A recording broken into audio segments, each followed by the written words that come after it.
Bonjour, Fred Bitoun pour MacJournal 77.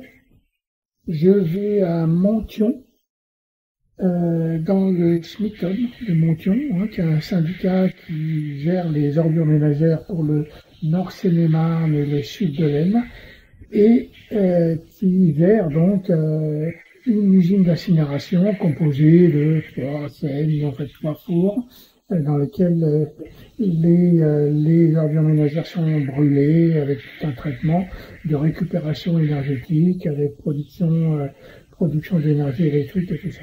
Donc dans son grand projet de rénovation, les SMICOM donc compte remplacer un des 3 fours, qui est trop ancien, avec des technologies pas performantes du tout, pour le remplacer par un nouveau four avec des systèmes de production d'électricité comme sur les deux autres, mais également de production d'eau chaude résiduelle qui vont pouvoir être utilisés donc par des industriels et ou des communautés d'agglomération comme Meaux, par exemple, pour l'injecter dans son circuit de chauffage urbain en complément de ce qui existe déjà avec la géothermie. Les camions arrivent par l'entrée, ils sont pesés à l'entrée.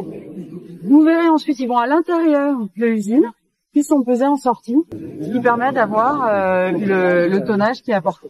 Voilà. Tout déchets confondus, donc on a 498 kg de déchets par habitant et par an. Donc c'est là qu'on voit, si vous regardez le schéma, déjà vous voyez la marge de progression. Par rapport à ça, donc la valorisation organique, la valorisation énergétique, donc qui vient, c'est ce qui nous intéresse aujourd'hui principalement, donc c'est la partie ordures ménagères, donc les 230 kg, et la partie encombrant, on se parlera tout à l'heure, donc qui va aussi en valorisation énergétique. Le restant, c'est la partie principalement, parce qu'on est valorisation matière, vous retrouvez les emballages, papier, donc c'est la bague jaune. Le verre qu'on ne devrait pas trouver ni dans les bacs noirs, ni dans les bacs jaunes, et que malheureusement on trouve toujours. Et après, les gravats, ça soit plutôt en déchetterie, parce que maintenant, on a aussi un recyclage avec des syndicats comme valorisation des matériaux de vêtements, pas sur les déchetteries. Donc ça repart de la valorisation des vêtements. Et puis après, vous avez les D3E, les ferrailles, les déchets spéciaux, qui eux aussi repartent en valorisation. Voilà, donc aujourd'hui, donc, on incinère 130 tonnes de déchets, ce qui nous permet de faire de la valorisation énergétique. On a 67 000 MW qui sont produits par une turbine. En fait, la déchaudière, on chauffe, on sauve de l'eau, on fait de la vapeur, pareil. Et on fait de la vapeur, on fait tourner une turbine, et on fait 67 000 MW. Donc on a le taux de consommation pour l'outil qui est à peu près 10 MW. Et le restant, c'est reparti, c'est revendu dans le circuit, dans le réseau électrique, c'est revendu. Et ce qui est intéressant aussi, on voit ici sur le schéma, c'est les sous-produits de l'incinération. Quand on incinère des déchets, on a uniquement 3% des déchets qui, au final, sont des déchets qui vont être enfouis après la stabilisation. Le restant est détruit ou valorisé sous forme de routière. Il y a besoin d'une réflexion là-dedans. Là, on est dans le premier étage de l'interaction, donc c'est la conservation, la bien décidé pour l'instant. Donc, on a quand même des études avant. Donc, c'est un projet qui a été pensé à la fois pour s'adapter au territoire, améliorer et vérifier les équipements syndicats, parce qu'on a 2 fonds qui ont bientôt atteint leurs 30 ans, donc quand on sera arrivé au moment où ils seront 30 ans. La forte de performance environnementale par la valorisation, comme je l'ai dit. L'emboutement, on en a parlé tout à l'heure. Prévenir pour récupérer le biodéchet aussi à la fois qu'on en a parlé tout à l'heure. Et fournir, en plus de l'électricité, parce que c'est aussi un de nos projets pour lequel on a commencé, c'est fournir de la chaleur à des consommateurs non identifiés. Donc là, vous en avez 3 qui sont partis. Donc on en a déjà un avec lequel on a contractualisé, c'est l'Isaqua, donc vous en avez entendu parler. Oui. Voilà.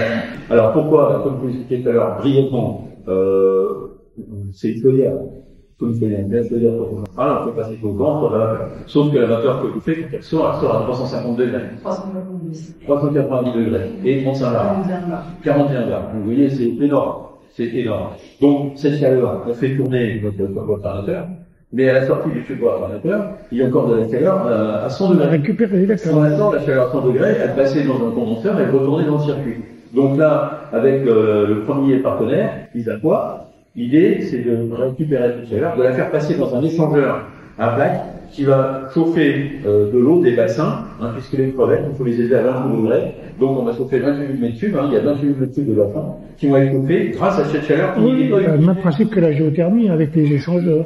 Voilà. Alors, vous mettez le doigt dessus, c'est le deuxième, c'est le RCU, là on est en projet, c'est Radio sur le domaine, donc on est en train de travailler avec la ville de Meaux pour venir en aide de la géothermie. D'accord.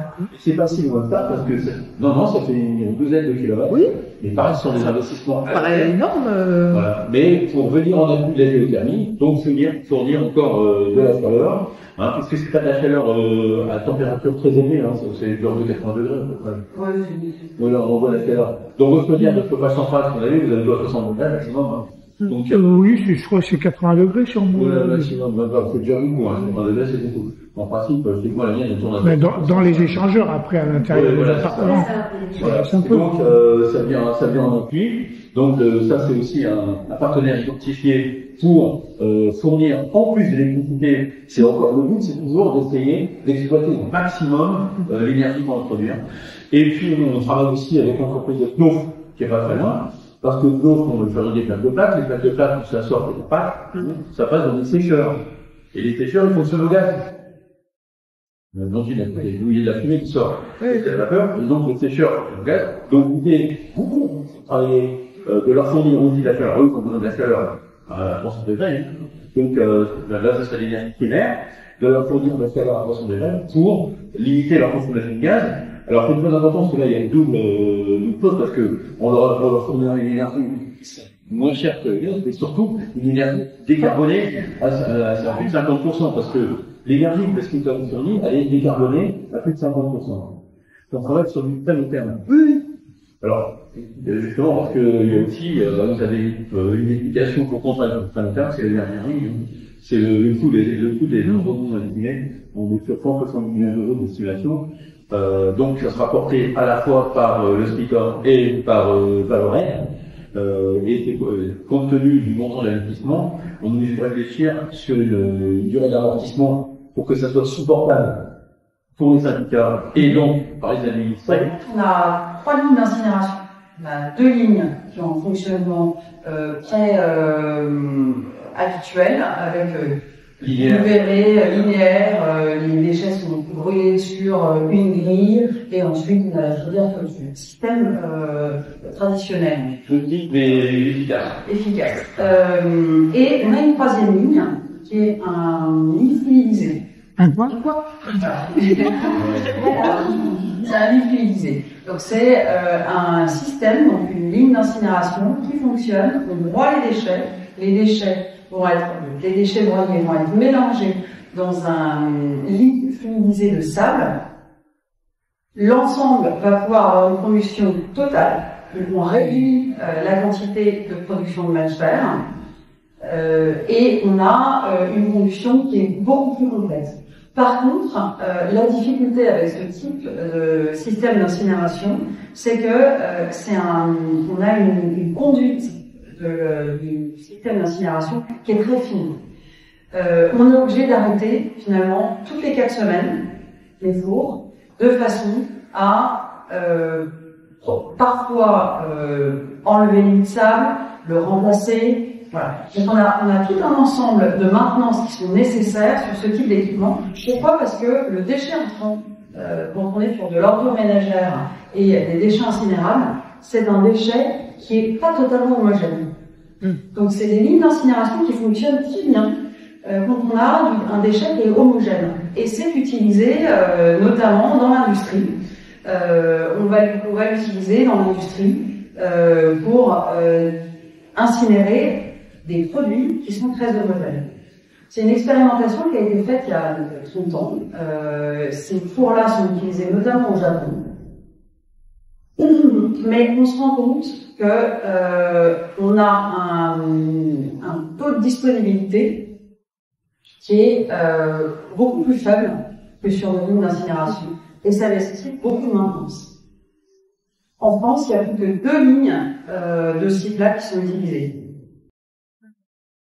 Donc, ce qu'on souhaite, c'est finalement remplacer cette ligne d'incinération qui est sur une technologie qui est trop complexe et finalement un peu obsolète et vieillissante par une nouvelle ligne d'incinération, un nouveau four qui bénéficiera de toute la technologie actuelle, avec meilleure performance énergétique et meilleure performance de traitement des fumées. D'accord. Et ce serait un incinérateur à OPCI. OPCI, ça veut dire quoi? Ça veut dire qu'on va traiter des déchets qui ont une capacité de production d'énergie élevée. Ça veut dire quoi? Du OPCI, par exemple, c'est du plastique. Quand on incinère du plastique, ça prendra beaucoup d'énergie. Beaucoup plus que quand on incinère des biodéchets, qui sont humides et qui ont une capacité de production d'énergie qui est plus faible. Donc l'objectif de cette ligne d'incinération, c'est d'incinérer des déchets OPCI au pouvoir calorifique. L'intérêt des travaux, c'est qu'il n'y a pas d'augmentation du périmètre, donc on reste à l'intérieur du périmètre de l'usine. Donc on n'artificialise pas de sol supplémentaire. Puisqu'on reste à l'intérieur du périmètre de l'usine. Et c'est vraiment important de se rendre compte qu'on est uniquement en train de remplacer une ligne existante. On ne fait pas une nouvelle ligne. On remplace une ligne existante par une ligne qui a une meilleure performance énergétique et environnementale. Qui va permettre aussi de pouvoir, on va incinérer les déchets au pouvoir calorifique de cette ligne-là, et on pourra réserver les déchets à plus bas pouvoir calorifique sur les 2 lignes existantes. On aura 2 et ça vont être aussi dans le temps, dans l'enveloppe, renouvelés. Ils vont avoir 30 ans, donc ils vont être talonnés. La salle de commande, c'est vraiment l'espace où on va commander, maîtriser l'ensemble de l'incinération. Tous les résultats des analyses en continu sont analysables, sont visibles ici, en temps réel.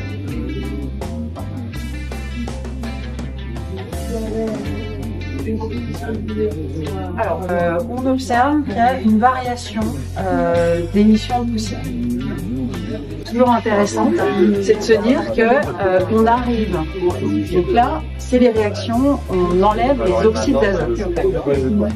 Grâce à l'eau ammoniacale et les catalyseurs, l'intérêt c'est que on va à partir d'éléments qui sont polluants créer de l'azote et de l'eau. Donc c'est ça qui est intéressant, la boucle est bouclée, c'est on a réussi à partir de polluants à revenir sur